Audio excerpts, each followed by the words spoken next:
Hola a todos mis estudiantes de biología, les habla la profesora Florencia Meri y en este video vamos a conocer cómo fue la nutrición de los primeros seres vivos, cómo evolucionó dicha nutrición y también vamos a conocer la teoría endosimbiótica y por qué es tan importante para la ciencia. Para eso tenemos que remontarnos a la formación de la Tierra, que sabemos que ocurrió hace 4.600 miles de millones de años y que la aparición de la vida se estima fue hace 3.800 miles de millones de años. Las condiciones de esta Tierra primitiva eran muy diferentes a las que se conoce actualmente, ya que la composición gaseosa de esta atmósfera no tenía oxígeno. Sí había oxígeno en agua, sí, porque teníamos los océanos primitivos, pero no disuelto en el aire. ¿Qué teníamos como gases? El metano, el dióxido de carbono, nitrógeno, amoníaco, azufre, hidrógeno, monóxido de carbono, vapor de agua. Todos estos gases junto con la inestable atmósfera primitiva que sabemos que estaba compuesta de interesantes tormentas eléctricas, radiación solar intensa porque no teníamos capa de ozono que pudiera filtrar los rayos UV. Se supone que en todo este clima se podrían haber formado moléculas sencillas, así como los aminoácidos, que recordemos que en el experimento de Mirey y Urey, en donde simularon la Tierra, la atmósfera primitiva, siguiendo la hipótesis de Alexander Oparin, arrojó como resultado aminoácidos y nucleótidos, es decir, moléculas muy sencillas que se supone habrían evolucionado químicamente a moléculas más complejas como proteínas,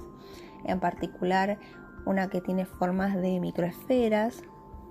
y de esta manera se habían formado los coacervados. Vamos a observar algunas imágenes. Entonces, retrocediendo, recordemos que mediante toda esta reacción de tormentas, de lluvias constantes y con los gases de esta atmósfera se habrían creado moléculas sencillas que habrían sido arrastradas por la lluvia a los océanos primitivos, llegando al fondo donde cerca de estas chimeneas marinas que podemos observar en la imagen por la temperatura que ofrecían, se habrían dado las condiciones para que evolucionaran a coacervados, como yo nombraba recién, que tienen una forma, como vemos en esta imagen, de microesferas, que lo que permitían era aislar el medio externo del interno, de esta manera poder generar un medio interno, valga la redundancia, donde se podría metabolizar o crear la próxima protocélula y célula. Se estima que a partir de la formación de la membrana lipídica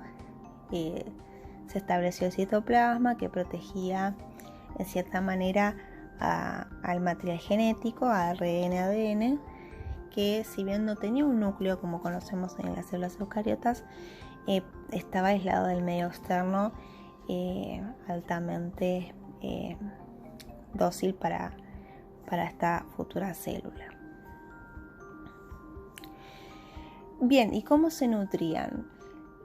Se supone que eran heterótrofas, es decir, que se alimentaban de materia orgánica o ingiriendo a otros organismos, fagocitándolos. Y en algún momento, por la multiplicación, es decir, la reproducción de estas células heterótrofas anaeróbicas, recordemos que es anaeróbica porque no había oxígeno, o sea que no lo utilizaban, por la escasez de materia orgánica debieron hacer un paso más evolutivo. Pensemos que todas aquellas que no podían alimentarse de otros se extinguieron, obviamente. Entonces, células capaces de poder utilizar la radiación solar y el dióxido de carbono evolucionaron de alguna manera para formar lo que conocemos como células autótrofas, fotosintéticas, que producen glucosa y como producto también oxígeno. La aparición de este oxígeno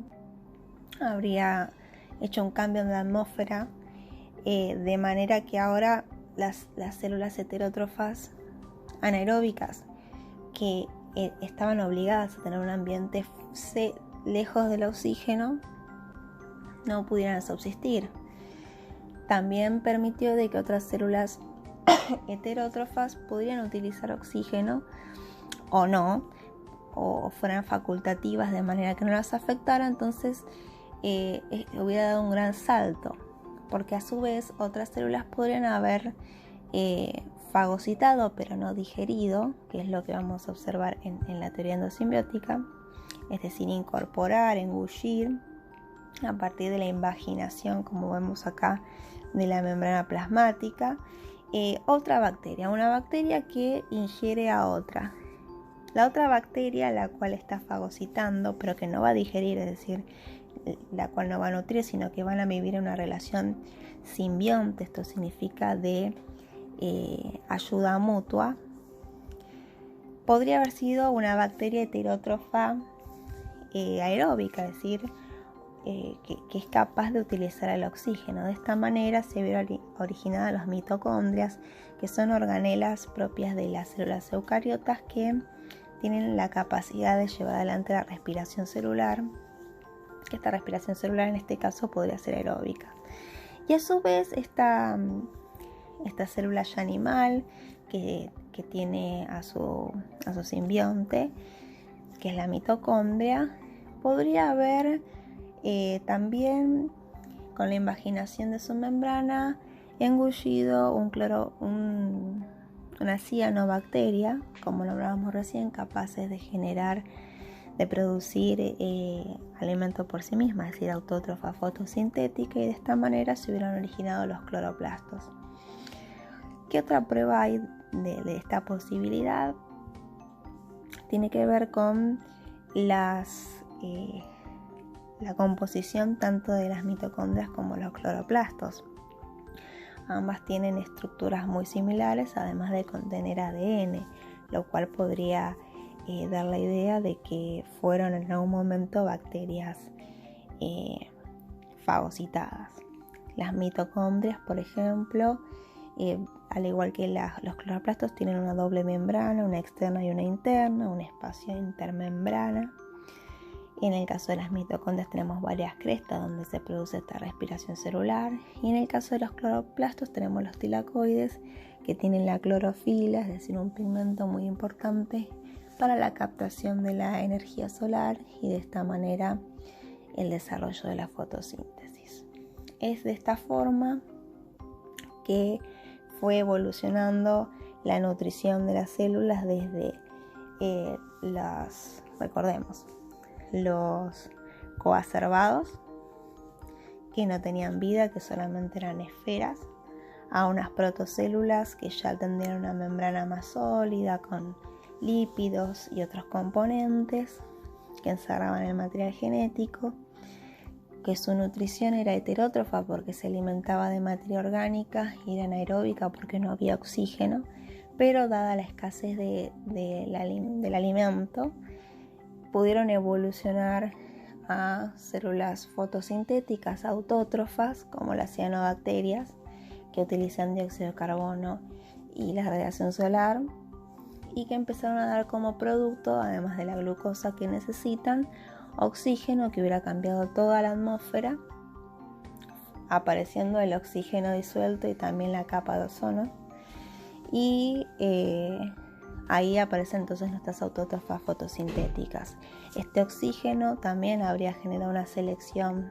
natural propia, donde todos los heterótrofos anaeróbicos obligados se extinguían, y aquellos heterótrofos anaeróbicos que eran facultativos, que podían sobrevivir en presencia del oxígeno, u otros que ya comenzaban a ser aeróbicos porque podían utilizar este oxígeno. De esta manera se produce la teoría endosimbiótica, en donde, recordemos, una bacteria más grande que otra bacteria más pequeña la puede engullir a través de la invaginación de la membrana, ambas empiezan a tener una relación endosimbiótica, de beneficio mutuo, entonces se produce la célula animal ya con una mitocondria capaz de generar una respiración celular aeróbica. Esta a su vez algunas, ¿no?, de estas, después de replicarse, podrían haber ingerido una cianobacteria que se transformó en cloroplastos y formó lo que conocemos como célula vegetal.